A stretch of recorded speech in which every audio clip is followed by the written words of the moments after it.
In part 2 of the 2024 end-of-year review of Foodie Beauty's infamous cycles, let's pick up where we left off. Foodie ended Cycle 1 bedbound in Kuwait, and that's where we'll pick up for Cycle 2 in early February of 2024. Foodie started off Cycle 2 with a video called I Can't Walk. Before we get too far into it, I wanted to explain a little bit more about sciatica and why I personally think she had it. My source for this portion of the video will be this online resource from the Cleveland Clinic. Sciatica generally happens when the sciatic nerve bundle, which runs down your leg, gets irritated, inflamed, pinched, or compressed. As you can see from this diagram, your sciatic nerve bundle is really long. It goes from your spine, down your butt, down your leg, all the way down to your feet. Now, the picture on the right shows a spinal stenosis, or a narrowing of the vertebrae, which is causing pressure on the sciatic nerve. This is just one way that sciatica can occur. It's actually a very common medical problem, and approximately 40% of people in the US experience it sometime during their lifetime. Here are just a few of the reasons that could have contributed to Foodie getting sciatica. For starters, she definitely has insufficient core strength. This is evident in the way that she can't stand, walk, or even sit up straight for long periods of time. She also carries around excess weight, which can lead to back muscle spasms, back strain, and other types of pain. Physical inactivity is also a big part of the problem, as is using tobacco in her shisha. That can affect her circulation and increase the risk of chronic pain. Last but certainly not least, Foodie definitely has uncontrolled type 2 diabetes, which increases the risk of diabetes-related peripheral neuropathy. This basically means damage to the nerves. Keep all of this in mind as we watch clips from the first video of Cycle 2. Yes, I am still recovering in bed, and I am also making this video in my PJs from bed, which is why I'm not on cam for this one. I even tried just sitting and standing to do cameos, and it became unbearable. The pain, that is. So, because of the pain she was feeling, Foodie was choosing to stay in bed, which is actually the worst thing you can do for sciatica. The Cleveland Clinic recommends self-treatment at home as a good first step. This can include things like applying heat and ice, taking over-the-counter NSAIDs, and stretching and walking. In a nutshell, life can't just come to a grinding halt. Years ago, I had a bout of sciatica, and the only thing that helped me was walking around. Let's get back to this video though. The reason why I consider it the beginning of Cycle 2 is because Foodie claims to be kicking off the healthy portion of the cycle. I'm not cooking right now. We will order one main meal. So I usually eat very healthy for this. Chicken, a salad every day, and I usually eat like half a chicken. So like the breast and some of the leg, which I don't really love, but it's tolerable the way this place cooks it. So then every day I've been having an avocado smoothie with honey and pistachios. This is a very common drink here at juice stations. They're called avocado juice with nuts and honey. Yeah, I've seen avocado smoothies like that at boba tea shops, and those are actually really high in calories. So be careful with those. Foodie goes on to explain a little bit more about the wheelchair. I know a lot of people are thinking that I'm wheelchair bound now, and it depends. Like until I am able to heal more and walk longer distances because of the injury, it's very painful. So a lot of people who have this type of injury in their back or sciatica pain, it's debilitating. Like it's hard to be in certain positions for a long time without it flaring up. So like sitting is extremely painful. It's more painful than standing. As you can imagine, Foodie got a ton of unsolicited advice after this video. People were telling her to keep moving and to move through the pain no matter how much it hurts. Everybody was chiming in with their own past experiences. Many people were mentioning getting into the pool to do light stretching and aerobic exercise, and her apartment does have a free pool downstairs. Now, personally, I love this side of YouTube. I love hearing from people in the comments, and a lot of the commenters gave her really good advice. The thing is, the people pointing out that she would remain bedridden if she didn't change her ways seemed to get to her. Foodie doesn't like being wrong, and she doesn't like being told what to do, so she really didn't like being told she was irresponsible at best. I really love how this comment says that she's her own worst advocate, and that she probably thinks she knows better, but it seems like she's just using it as an excuse. So after this video came another video called I've Made a Decision About My Channel. In this video, just a day later, it's all about the privacy. I have decided to make another change to my content. Recently, I have decided to make my entire relationship private, and I really like this. So, I have decided to do the same for some other things in my life as well. I have decided to keep anything related to my health private. That includes anything related to my weight also. I will not be talking about anything health related at all, or how I'm feeling, etc. When I make content from now on, it will be totally unrelated to anything private about myself. I will not tell the internet any more about my mental health, diabetes, weight, etc. If you missed part 1, what she's referring to here is the decision to keep Salah off of her channel. This is primarily because of the Kybella cheating scandal at the end of December 2023. Oh, and if you're wondering about the artwork, it came to her from her Beezers, who submitted it to her as fan art. I will leave you with a final health update, though, because I already mentioned this anyways in my recent live stream, that I am on the mend, alhamdulillah. I did not need a wheelchair today at the clinic, and I was able to do a lot more walking and activity than usual with much less pain. Once I'm well enough, I will be back to planning some travel. I will not let anything hold me back, even if I have to roll around on the ground to get there. I will not stop living my life in any way I can. Now, I know I have said the same thing many times, and I always go back to oversharing somehow. But I really think I will stick to my guns this time, guys. I think it's because before, I didn't actually value my privacy. And I would clam up in the past due to being overwhelmed with the internet and the constant opinions on how I should live my life, what I should eat, so on and so forth. That would become too overwhelming for me. Well, now I do get overwhelmed sometimes, but I'm more used to the social media environment and its ways. And this time, I just simply value my privacy more than ever. Spoiler alert, the need for privacy doesn't actually last too long. Foodie soon goes back to her old ways. Now, I am sure people will attribute this wanting the privacy solely so I can binge eat and do what I want without accountability.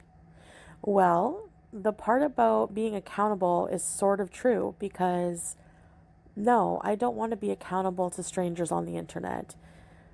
After declaring that everything personal would be kept offline, Foodie ended up realizing that she had very little content left. She tried gaming for a couple of streams, and then realized she had to go back to mukbangs. If you look really closely at that thumbnail for the Kuwaiti food mukbang, you realize that she's trying to say she's doing a face reveal, as if we've never seen her before. Despite the pile of bread and strawberry juice, Foodie still considers this the healthy part of the cycle. Well, hello guys, it's me and my face. I am back. I'm sitting in a more comfortable chair than the hard chairs that we have with our kitchen table. So yeah, so I'm doing a have dinner with me type of mukbang. I have a mystery box here. One of the things I really dislike about Chantal and her healthy phase of the cycle is just how smug she is.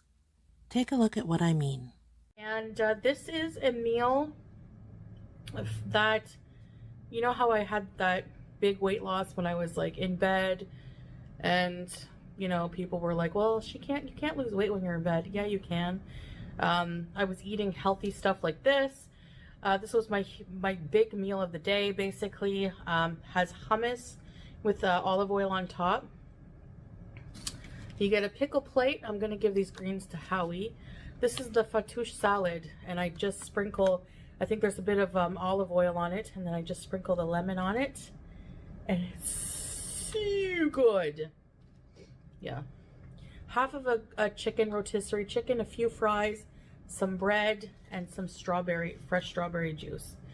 True to form, Foodie's healthy-ish meals of chicken and salad would soon devolve into her favorite takeout. 12-inch subs, cheat day pizza, deep-fried sushi, everything was on the menu. And before you know it, we're in the I'll do what I want phase. Now remember, this was when she was trying to portray herself as a demure housewife. So in her videos, she was just showing meals, housework, that sort of thing. Her live streams, on the other hand, told a different story. Foodie was still going live off-screen, smoking shisha and being very candid about life.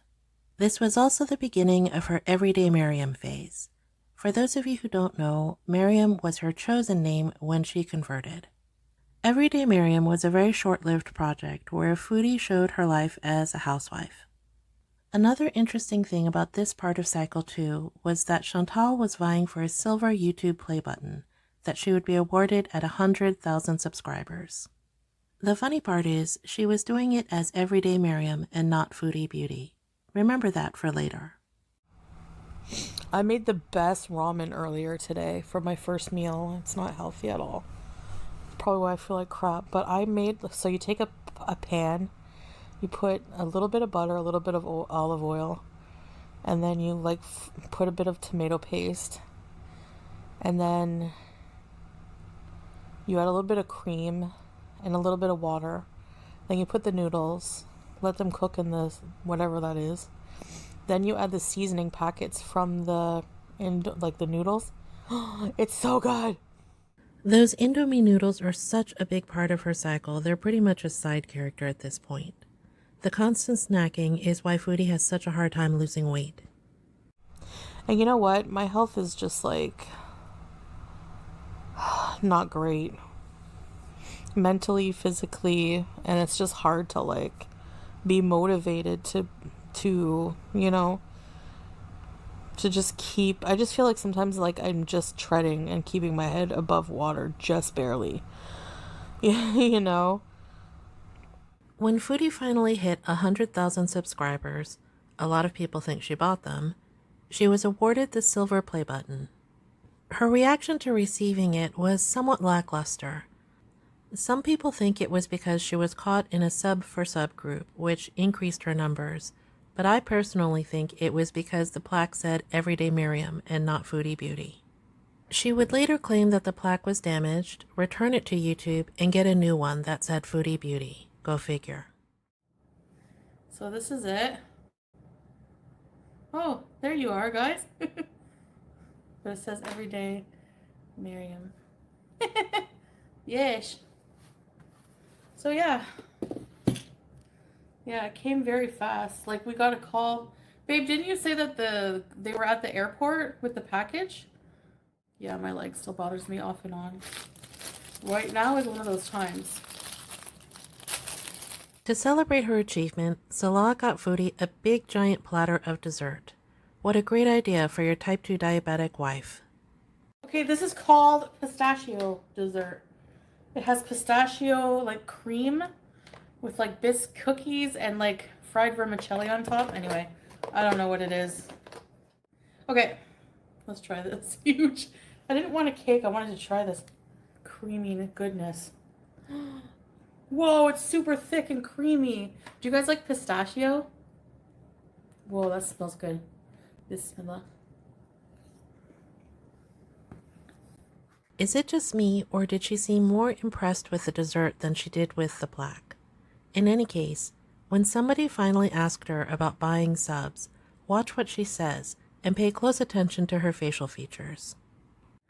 No, I didn't buy any subscribers. I thought that people bought me subscribers or something, but I didn't do it. Are you kidding? I don't know how to do that. I don't want to lose my channel over that. But if they were fake subscribers, YouTube said they would have got rid of them, and they're still, knock on wood, still up there. So no.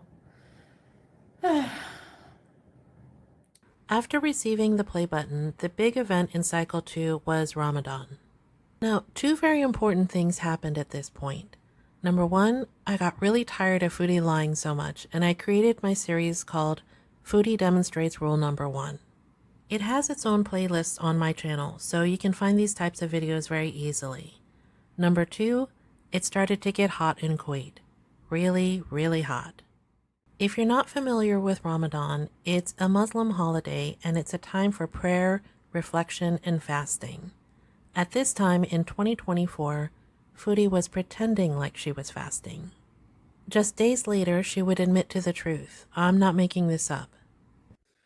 Well, over there, I kept it more secret what I was doing, like just kind of like, I did try to at first, but then, yeah, after I got not feeling too well, I started eating again and drinking, but I don't announce it over there, Islamic country, you know, so. See, Foodie, this is where we're going to have to agree to disagree. You not only kept it secret, you actually actively lied about fasting during Ramadan. You did it in a couple of videos, especially towards the end before you left for Canada. There were so many reasons why you could have abstained from fasting, like your diabetes, taking medication. Instead, you insisted on putting on these little performances that everybody was questioning. So, for all of you who commented on my videos and maybe even on hers that there was no way she was fasting, congratulations, you were right. Right now I'm gonna break the fast with a date or a tamar and some water. Bismillah.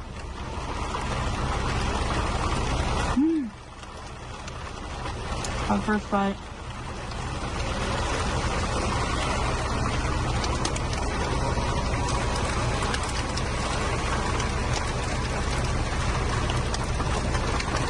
So thirsty.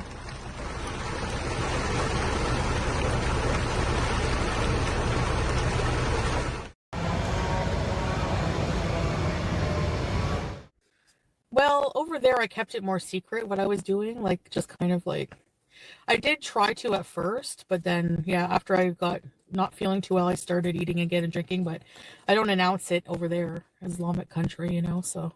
If you're wondering about Foodie's surroundings in that last clip, it's not just your imagination. She was in the Kia. After putting out several videos about Ramadan, Foodie decided that the heat was bad enough that she needed to make a a trip to Canada. She was on a 7-day strike around the same time for making a bullying post on a community tab. And when she popped up again, it was in Cornwall, saying that she was moving to Canada for good this time.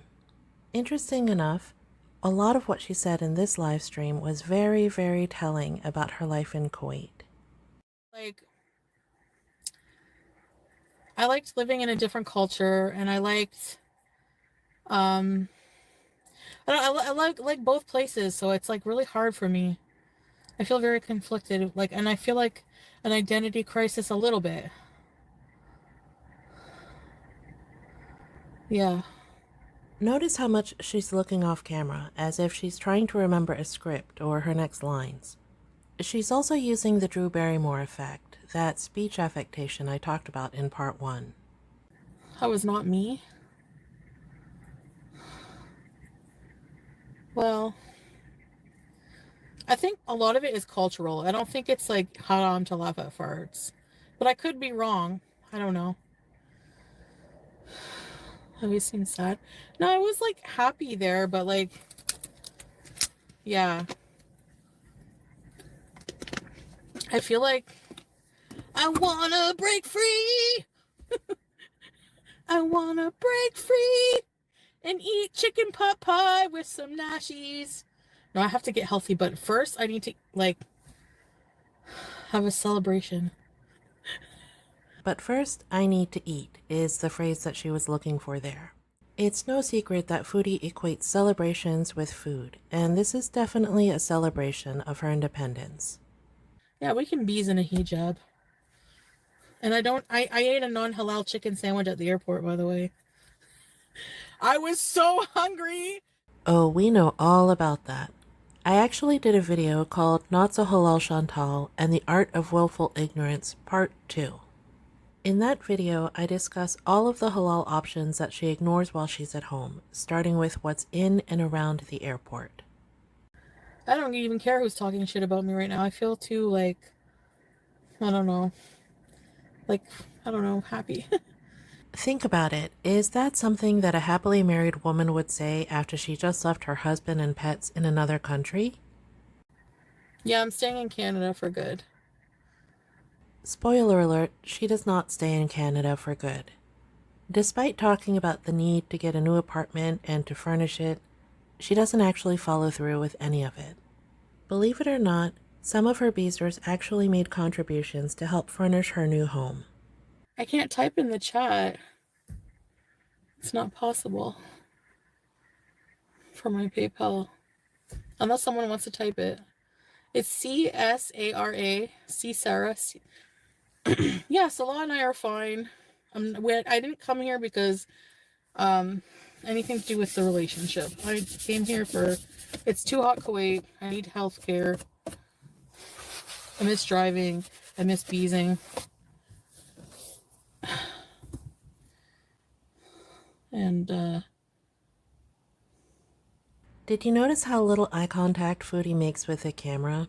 It's one of her definite tells. She'll later walk all of this back.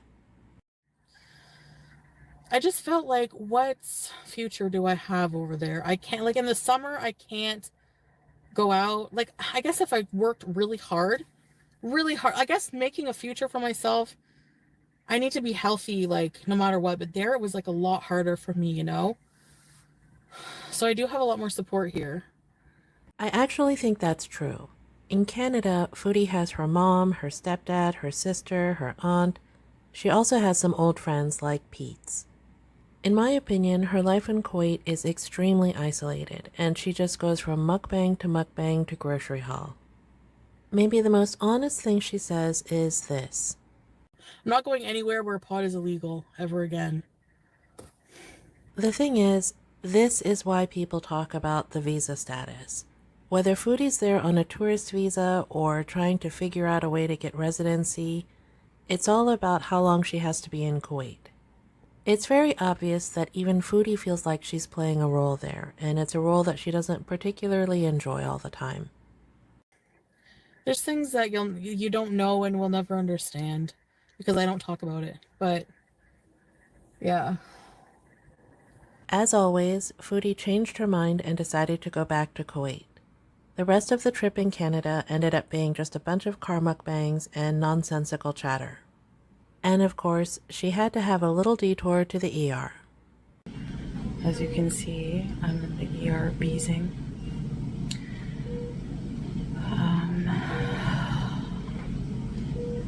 I have norovirus, or the bad stomach flu, the highly contagious one. I don't know where I got it. I hope I never get it again. It is the worst illness. I swear, it's disgusting. My blood sugar's through the roof, even though I didn't eat. The doctor's like, well, it's probably because of the stress of being sick, and if you have like a virus or infection, you know. Anyway, I just wanted to update you guys. I'm sorry, but I don't know what will be going on, how long I'll be here for. I have been discharged. I was discharged in like the middle of the night, and I actually feel a lot better today. So basically I was just really dehydrated, like a lot. So basically they gave me like a few liters of fluid anyways. I've been drinking, I picked up some Gatorade, but it's like a healthy Gatorade, because when I'm ill, Gatorade is like, real Gatorade is too artificial for me. And that's why I don't like ginger ale either when I'm sick.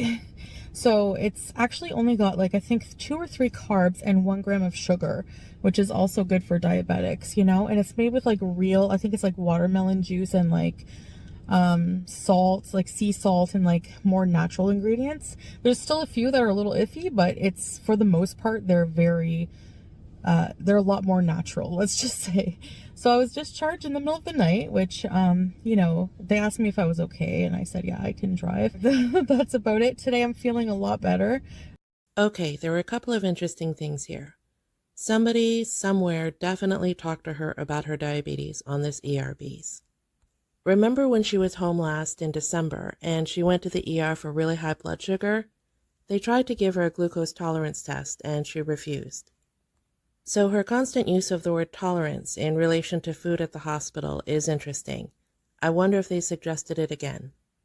That would indicate that her blood sugar was really alarmingly high, and she's just not telling us the exact number. She just doesn't want to hear about it. That would definitely track with her history of going to the ER to get insulin. And as bad as she's making it sound, she drove herself to the ER, and she drove herself home. In her last remaining days in Canada, Foodie would pretend to seek out therapy, pretend to find resources in Kuwait, and fly back to the Middle East. Now, usually, a big trip like this would probably start off a new cycle, but that wasn't the case with cycle 2. When Foodie got back and did a grocery haul, it was the same old crap. Anything she learned about in the ER was out the window. They're very popular here. This I love, and I'm gonna try to eat in moderation. I will eat in moderation. Whoops. Indomie. Now, Indomie is not a health food, so there's ways that you can make it healthier. If you see the picture, that you can add broccoli and proteins and stuff like that. So, yeah. I probably won't, but we'll see.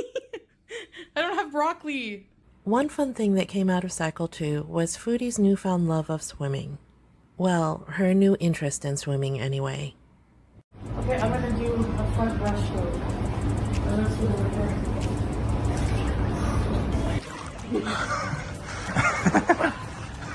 Oops, I'm trapped. No way to run away. Now, the thing about the swimming is that she didn't couple it with healthier eating. She actually let herself eat more than usual because of the exercise. Around this time, she also developed a UTI, which turned into a kidney infection, or pyelonephritis. This would ultimately bring the end of cycle 2. For the next portion of the video, I'll use clips from a video that I did at the time, which sums it all up pretty well.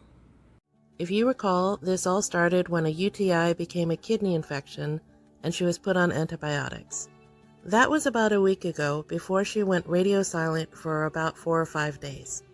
I'm on different antibiotics. Sorry, I have a cough now. And different medications to for renal function and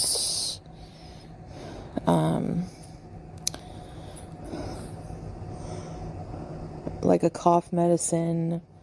What else? Something to make your like pee alkaline.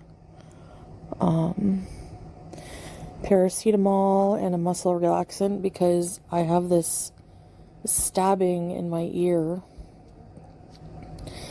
which is the most annoying thing that I'm suffering is this pain in my ear.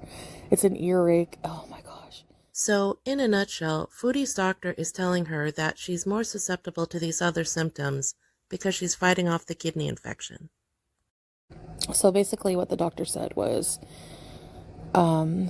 since, I still had infection, I was fighting infection, my immune system was weak.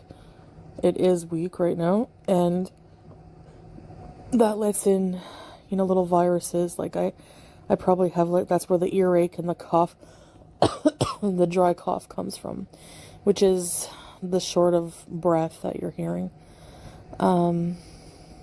Which, yeah, it's, I'm on like some kind of cough medicine for that. So that, and I've just been sleeping, trying to recover, and, what else? Nasty, urine infection, UTI, that, or kidney infection, that will not, that was resistant to the first antibiotics. So hopefully these ones, it will work. If I still am not well, in a few days, then I was advised to go to the hospital again. So one interesting thing to come out of this kidney infection is that Foodie's now doubling down on the next health arc. I find it very interesting that she's bringing up a term like renal function, and she's referencing her diabetes. And I will never, ever, ever, ever mistreat my body again. And so far, I haven't. And so far, I'm down a lot of weight, I started eating more regular food now, but healthy stuff and like whole foods. This marks the end of cycle 2. It was a long one, so I appreciate you sticking with me. The cycle began as a bedbound arc in February of 2024 and ended with yet another bedbound arc in the end of May 2024. Her chief complaints in cycle 2 included norovirus, in air quotes, back in Canada, along with hyperglycemia that was treated in the ER, ongoing medications and vitamin injections for her nerve damage or sciatica, and a UTI that developed into a kidney infection for which she was seeking treatment in Kuwait. This would carry over into cycle 3 with a full body reset, so we'll hear more about that in the next video. In the meantime, drop me a line in the comments and let me know what you think. I'd love to hear from you.